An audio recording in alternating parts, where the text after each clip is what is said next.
O jejum como alquimia da vontade. Quando abordamos a prática do jejum sob a lente da filosofia esotérica, transcendemos imediatamente a visão puramente fisiológica ou dietética. O jejum não é um mero castigo ao corpo, mas sim uma operação de autoalquimia interna e transferência de poder. No estado comum da humanidade, a consciência vive subjugada pelos caprichos, fomes e automatismos do veículo físico. O homem comum acredita que ele quer comer, quando, na verdade, é o seu veículo que exige o sustento. Ao proclamar o jejum por um ato de deliberação consciente, o ego real, o eu superior, o pensador, assume o cetro do comando. Estabelece-se um diálogo de autoridade espiritual, a matéria clama pelo hábito do alimento, mas a vontade decreta o momento do repouso. Esse exercício de autodomínio atua diretamente sobre o subconsciente, educando-o a seguir as diretrizes do espírito e impedindo que o ser humano seja dominado pelos apetites materiais. Ao fazermos o jejum, desenvolvemos várias qualidades latentes.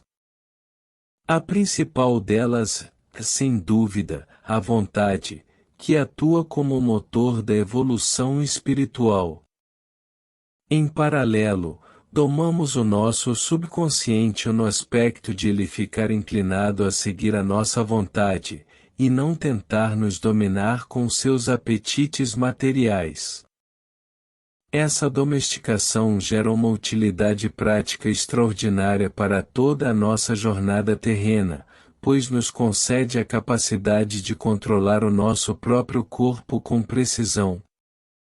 Durante a vida encarnada, é fundamental ter o corpo totalmente responsivo aos nossos desejos e comandos superiores. Através desse alinhamento, conseguimos seguir o nosso verdadeiro propósito e caminhar na senda espiritual bem melhor do que uma pessoa que vive fragilizada, entregando-se constantemente às exigências materiais da carne.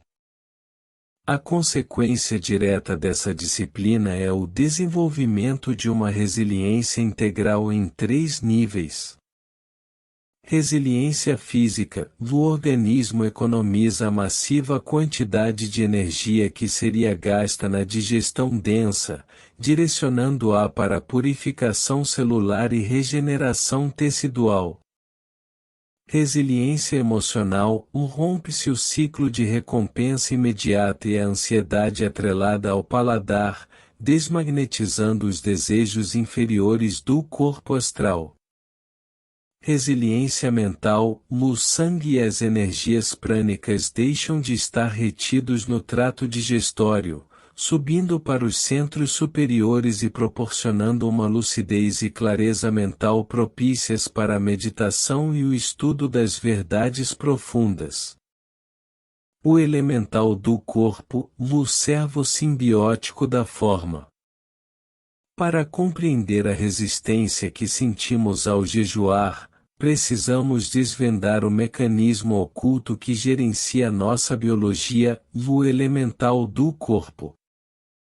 O elemental do corpo não é uma alma humana, mas sim uma inteligência não humana pertencente aos reinos invisíveis da natureza. Trata-se de uma entidade de essência elemental dotada de uma consciência instintiva extremamente especializada na manutenção da vida física. É ele o grande maestro por trás do nosso sistema nervoso autônomo. É graças à sua atuação simbiótica que o nosso coração bate sem precisarmos pensar. Nossos pulmões respiram durante o sono profundamente e as funções metabólicas ocorrem em perfeita sincronia. O elemental executa todo esse trabalho automatizado com um propósito cósmico generoso: libertar a mente humana das funções biológicas básicas, permitindo que o espírito encarnado dedique sua atenção a funções mais elevadas. Contudo, o elemental funciona estritamente através do hábito e da repetição. Se habituamos o corpo a comer por ansiedade, a consumir substâncias densas em excesso ou a buscar estímulos sensoriais desregulados, o elemental assume esses vícios como regras vitais de sobrevivência.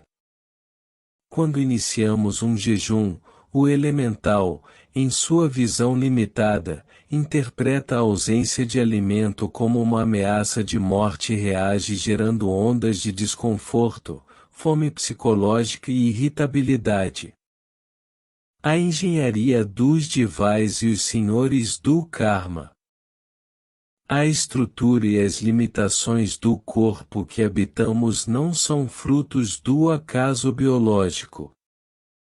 Antes do processo de reencarnação, a planta arquitetônica da nossa futura densidade passa pelos senhores do karma, os lipikas e os grandes maharajas.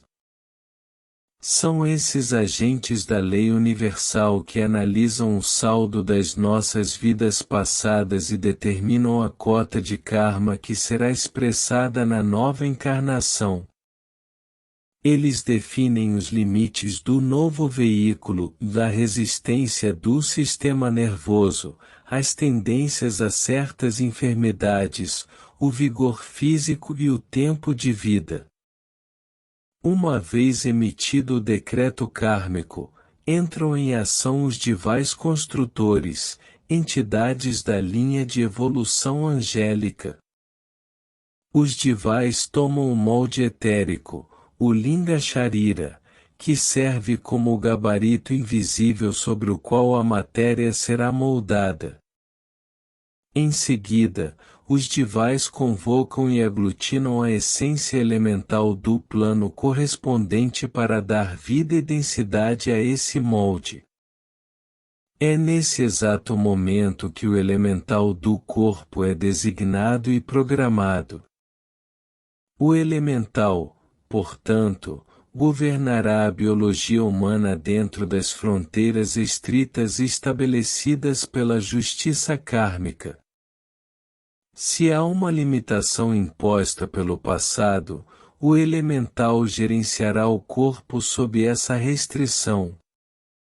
No entanto, a vontade do espírito encarnado, quando desperta e fortalecida por disciplinas como o jejum, possui a dignidade e o poder de influenciar esse ser elemental, alterando gradativamente a resposta vibratória das células, purificando o molde etérico e suavizando os efeitos das correntes kármicas negativas por meio do autodomínio. É vital compreender que a força do espírito não atua de forma isolada, o nosso estilo de vida, o padrão da nossa alimentação, a qualidade dos nossos pensamentos e a natureza das nossas reações diárias também exercem uma influência contínua e avassaladora sobre este ser elemental. Cada pensamento luminoso gera uma corrente etérica saudável, cada reação serena educa a matéria do corpo, e cada escolha alimentar pura refina o veículo, reprogramando o elemental para vibrar em perfeita harmonia com a alma. O grande conflito interno, o arco involutivo versus o arco evolutivo. A razão definitiva de toda a batalha interna experimentada pelo ser humano reside em uma lei cosmológica fascinante, do conflito de interesses entre o espírito e a matéria. Dentro de um mesmo invólucro humano, coexistem duas forças que caminham em direções diametralmente opostas no universo. A essência elemental no arco involutivo, a descida e a matéria que compõe o nosso corpo e que dá forma ao elemental está em pleno processo de involução. Para essa essência, progredir significa mergulhar na matéria, experimentar o ápice da densidade, a máxima diferenciação e o impacto das sensações físicas mais brutas. O desejo cósmico do elemental é aprofundar-se na forma. A indulgência sensorial, para ele, é o cumprimento da sua meta cósmica de densificação. O ser humano no arco evolutivo, a ascensão da monada humana, o espírito, já atingiu o ponto mais profundo da descida material em éons passados e agora se encontra no arco ascendente. Para o ser humano, evoluir significa trilhar o caminho da sutilização, da espiritualização da matéria e da libertação dos laços da forma. O nosso objetivo é transmutar o denso em sutil. Compreendendo essa mecânica celeste, percebemos que o elemental do corpo não é mau ou pecaminoso ao exigir o alimento e a sensação, ele está apenas cumprindo o seu papel na descida monádica da matéria. Todavia, se o ser humano cede diante dessas exigências, ele permite que a força involutiva da matéria o arraste para baixo, retardando sua própria jornada de retorno ao espírito. Quando o homem se abstém deliberadamente por meio do jejum, ele promove a sutilização dos seus veículos. Ele interrompe temporariamente a corrente descendente do elemental e o força a vibrar em uma oitava superior. Ao fazer isso, o ser humano cumpre um de seus papéis ocultos mais belos, o de atuar como um verdadeiro mestre e iniciador da matéria que lhe foi confiada, educando o elemental do corpo a servir como um instrumento límpido, sagrado, dócil e perfeitamente alinhado com a nossa ascensão espiritual.